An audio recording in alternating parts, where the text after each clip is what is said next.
Friends and neighbors, take a breath after Tuesday's election results. Shake it off. Primaries are not the general election.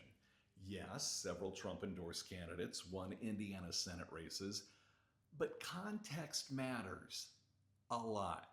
Many of the lawmakers who lost had already spent multiple terms in the state house. That happens in politics. Incumbents lose. Voters get restless. New faces emerge. That alone is not some political apocalypse. And let's also be honest about something else. When more than $8 to $13 million in outside money floods into the Indiana State Senate races, it changes the battlefield completely.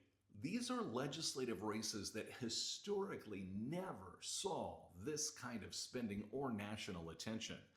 Multiple reports called the spending unprecedented for Indiana State House primaries. What actually matters is what happens next.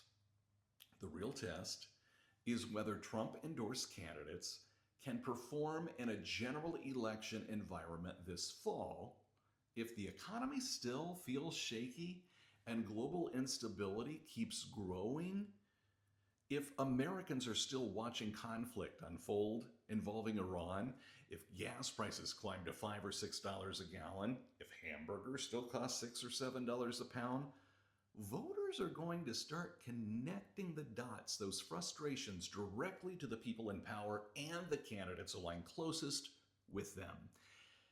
And if I were a candidate, I would want some distance between myself and Washington right now. Now, that also applies to candidates heavily tied to Indiana's current Republican leadership.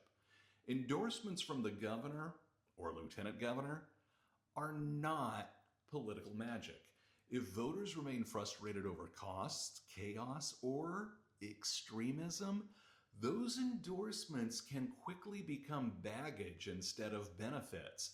Neither Indiana's governor nor lieutenant governor are exactly polling from a position of overwhelming political strength right now.